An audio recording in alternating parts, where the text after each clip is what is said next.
Não derivo absolutamente prazer algum dos estimulantes aos quais às vezes me entrego tão loucamente. Não foi tentando alcançar o prazer que arrisquei a vida, a reputação e a razão. Foi na desesperada tentativa de escapar de lembranças torturantes. Edgar Allan Poe. Por dentro, você se sente vazio. Esse vazio não tem uma causa direta e óbvia na sua vida. E por mais que você se sinta forte em um momento e confiante, logo esse vazio volta sem motivo aparente e você acaba se protegendo dele com comportamentos que já disse a si mesmo que pararia. Mas eles sempre acabam voltando, né? Esses comportamentos compulsivos, essa dependência nos comportamentos, segundo o Dr. Gabor Maté, não é fruto de uma doença ou escolhas erradas. Primeiro, a visão de escolha errada é extremamente falha, porque não há quem escolha se viciar em um processo onde vê sua vida se esvair aos poucos, sendo lentamente corroída pelo hábito compulsivo. Antes de iniciarmos um comportamento vicioso, já temos uma genética e uma formação cerebral que nos torna suscetíveis a uma adição especificamente nesse comportamento e não em outros.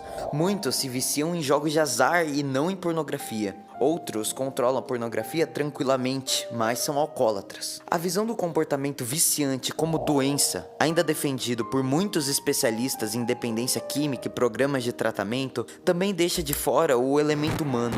Essa visão separa a mente do corpo, ou nesse caso, o cérebro da mente, e vê o cérebro de um ponto de vista exclusivamente bioquímico. A verdade é que os acontecimentos pessoais e sociais do dia a dia, filtrados pela mente, vão moldando o cérebro ao longo da vida. Não se pode, cientificamente, separar biologia e biografia, sobretudo em se tratando de um processo com tantas camadas psicológicas quanto o vício. Não que não haja valor no fato de considerar o aspecto neuroquímico da dependência. O brilhante trabalho de Volkoy e outros demonstrou que, com o tempo, as substâncias que causam dependência modificam o cérebro, fazendo com que funções essenciais como a regulação de impulsos, que ajudaria a pessoa a resistir ao apelo do vício, fiquem significativamente comprometidas, ao mesmo tempo que circuitos de recompensa e motivação passam a depender das drogas desejadas. Nesse sentido, o cérebro se torna de fato um órgão comprometido, com menos capacidade de fazer escolhas racionais, e em vez disso, se torna obsessivamente decidido a satisfazer os impulsos do vício. Para Gabor Maté, o vício é um mecanismo de defesa do nosso organismo para suportar sofrimentos com o qual ele não consegue lidar.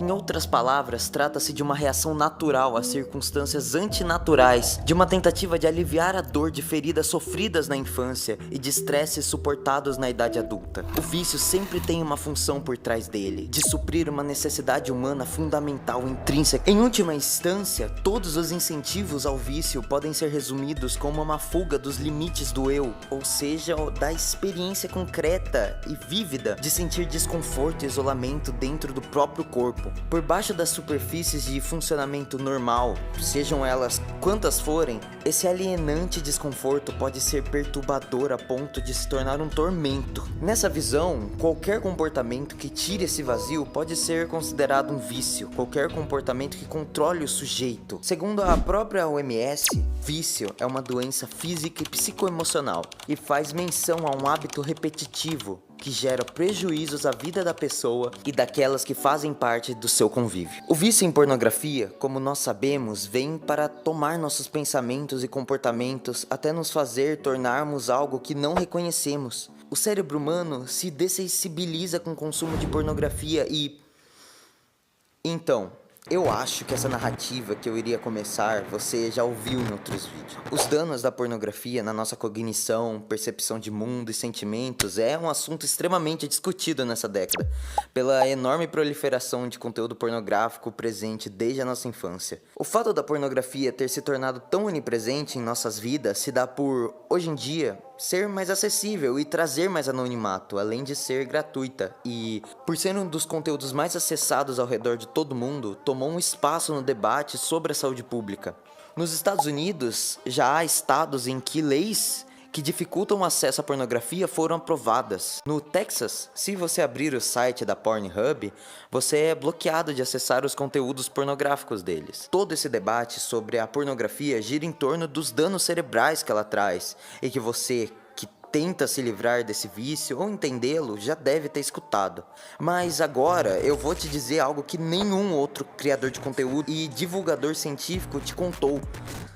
A pornografia, ela não é viciante. Bom, pelo menos, mesmo com o conteúdo pornográfico estando no centro do debate da saúde pública, com diversas pesquisas sobre o assunto sendo realizadas e financiadas, não há nenhuma evidência conclusiva de que a pornografia cause dependência. E antes de me aprofundar nesses estudos que eu vou começar a citar, eu deixo bem claro que eu apresentei aqui a visão do Gabor Maté sobre vícios porque eu acredito, assim como ele, que mesmo que uma substância ou comportamento não seja viciante, podemos nos viciar nele dependendo de que sofrimento ele supre e qual a função disso em nossas vidas. O objetivo do vídeo é trazer um conhecimento além do senso comum, e para isso nossa maior base é a ciência. Então, vamos começar. Primeiramente, a própria OMS, a Organização Mundial da Saúde, não classifica vício pornográfico como uma doença. A categoria mais próxima de um vício em pornografia é o transtorno do comportamento sexual compulsivo, o TCSC, que pode ser diagnosticado quando, durante 6 meses, o paciente tiver perca de controle intenso e impulsos sexuais repetitivos, apresentando um descontrole na conduta sexual. Porém, esse diagnóstico se enquadra em poucas pessoas que fazem um uso excessivo de pornografia. Um questionário feito na Polônia, com mais de 1.500 pessoas, descreveu a prevalência do uso excessivo de pornô em 22,84% dos participantes, enquanto a prevalência do transtorno do comportamento sexual compulsivo não passou dos 3%. O uso excessivo de pornografia não tem uma categorização específica, porque sua prevalência ainda é discutida e seus reais malefícios também. Foucault, no último volume do seu estudo História da Sexualidade, fez um retrospecto sobre nossa relação com o que seria uma sexualidade normal e saudável e uma anormal e danosa. Na Idade Média, ele diz, as pessoas relatavam ao padre durante as confissões e aos médicos seus comportamentos sexuais. O padre e o médico então usavam uma régua moral para decidir se o comportamento era considerado normal ou não. E hoje em dia, a régua moral que a psicologia usa e a psiquiatria é o chamado Manual Diagnóstico e Estatístico de Transtornos Psiquiátricos, conhecido como DSM, que já está na sua 5ª versão. No DSM-5, não há menções explícitas considerando o uso excessivo da pornografia um vício, mas há outras comorbidades cujos sintomas podem atravessar o uso excessivo da pornografia. Mas aí entra uma outra questão importante no âmbito das doenças mentais para a psicologia. Para ser considerado uma doença, um comportamento precisa trazer um sofrimento significativo para a pessoa, relatado por ela. Se alguém usa pornografia sempre que está frustrado, angustiado como regulador emocional e não vê problemas nisso, clinicamente não se pode considerar que a pessoa tem algum problema. Um estudo feito na Polônia com mais de 6.000 estudantes mostrou que 15,5% desses 6.000 consideravam que usavam pornografia constantemente, mas só 1/4 desses usuários constantes descreveram declínio na satisfação sexual. Mais da metade não relatou mudança ou sofrimento algum pelo uso excessivo da pornografia. Portanto, em mais de metade das situações, o uso da pornografia não poderia ser considerado uma doença nem problema, visto que não causou sofrimento aos usuários. Qual o grau de sofrimento? Qual o prejuízo das funções sociais? Você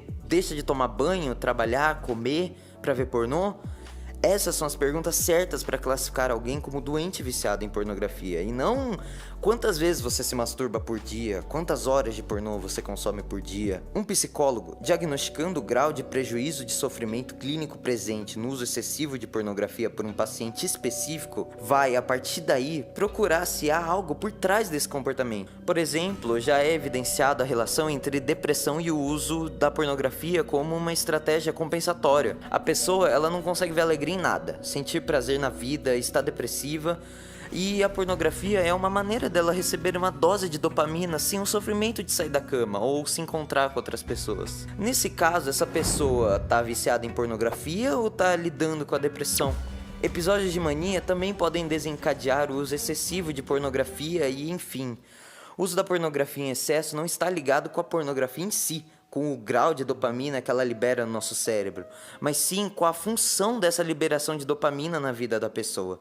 Por isso é tão difícil se livrar de um vício. Ele sempre tem uma função intrínseca à nossa existência. O dito potencial natural da pornografia para um uso excessivo e sem controle vem de uma visão que deriva em grande parte da compreensão estímulo-resposta, que domina hoje em dia a psicologia contemporânea nos estudos sobre consumo de mídia. A premissa central do modelo estímulo-resposta é que a exposição a estímulos pornográficos influencia as cognições dos espectadores. Dessa perspectiva, a mídia funciona de forma causal, como estímulos, de modo que a exposição a uma mensagem ou conteúdo produz uma resposta ou um efeito nos espectadores. Nessa visão, os efeitos da mídia são invariavelmente assumidos como prejudiciais aos espectadores, especialmente aos espectadores jovens. Por exemplo, em um artigo de revisão recente sobre sexualidade juvenil, que eu vou deixar na descrição, os autores afirmam que é consenso público e senso comum que a pornografia é inerentemente negativa e prejudicial. Essas teorias são comumente utilizadas em pesquisas sobre efeitos da mídia que buscam estabelecer até que ponto a exposição à mídia influencia o comportamento por meio da aprendizagem observacional e que decisões sexuais podem ser moldadas pela observação,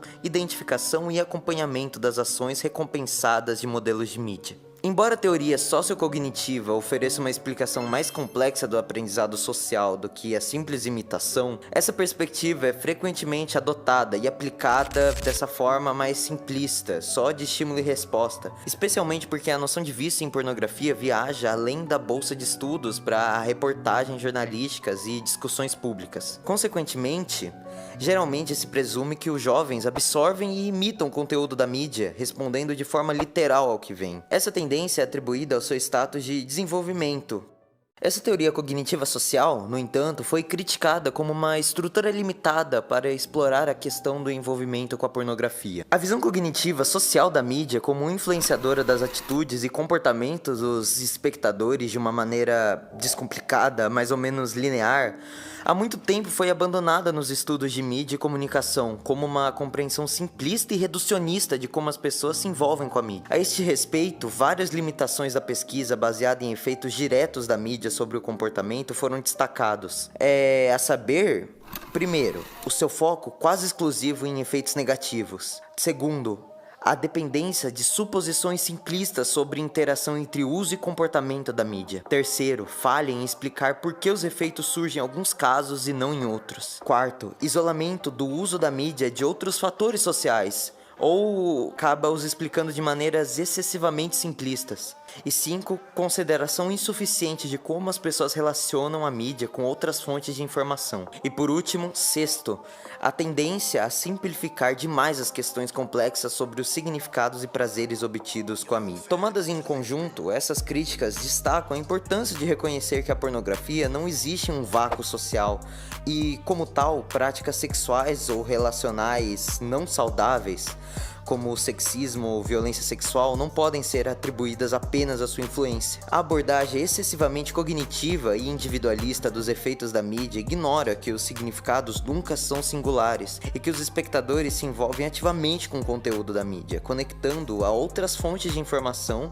e com sua própria vida. Quando apenas levamos em conta os supostos danos psicológicos que a pornografia inerentemente carrega consigo, deixamos de lado o valor de se ter uma educação cultural que nos dê ferramentas para entender e lidar com nossa sexualidade de maneira saudável. Não adquirimos ao longo da nossa vivência noção de como lidar com conteúdo que gere uma alta carga de dopamina atrelada ao sexo. E, na verdade, não adquirimos noção de como lidar nem com o sexo em si. Nós, que crescemos com a pornografia, só tivemos ela de parâmetro para o que seria o sexo. Esse assunto ainda é tabu na sociedade. E isto é visto pela quantidade de pacientes com demandas irreais que os psicólogos têm que atender hoje em dia. Angústias por uma ereção não durar a relação sexual inteira por horas, ou a falta de tesão em determinados atos que na pornografia são vistos como excitantes. Não nos é ensinado os limites do corpo masculino ou feminino, como o ambiente no momento do ato sexual influencia, os olhares, o toque em partes específicas e particulares, a paciência, a atenção. O sexo é um ritual. Essa é uma falha cultural que todos nós carregamos, somos vítimas e culpados, abrindo espaço para que a pornografia, um filme ensaiado, seja o único parâmetro de que como esse ritual chamado sexo deve ser feito, tanto pelo fato do vício em pornografia ter uma função na sua vida, quanto o fato de que você só teve a pornografia como parâmetro sexual, mostram que o buraco é bem mais embaixo do que uma simples falha moral ou falta de força de vontade. Na psicologia não tratamos as coisas assim, por mais que usem o termo da psicologia para espalhar umas besteiras tóxicas hoje em dia. A psicologia vai olhar essa adição, esse vício, com todo o cuidado que ele merece, sem julgamentos, porque psicologia é uma ciência. Uma ótima vertente para tratar o vício comportamental em pornografia é a terapia cognitivo-comportamental, que o objetivo é exatamente te dar as ferramentas necessárias para lidar e enfrentar essa demanda que surgiu na sua vida e que a sociedade não lhe preparou.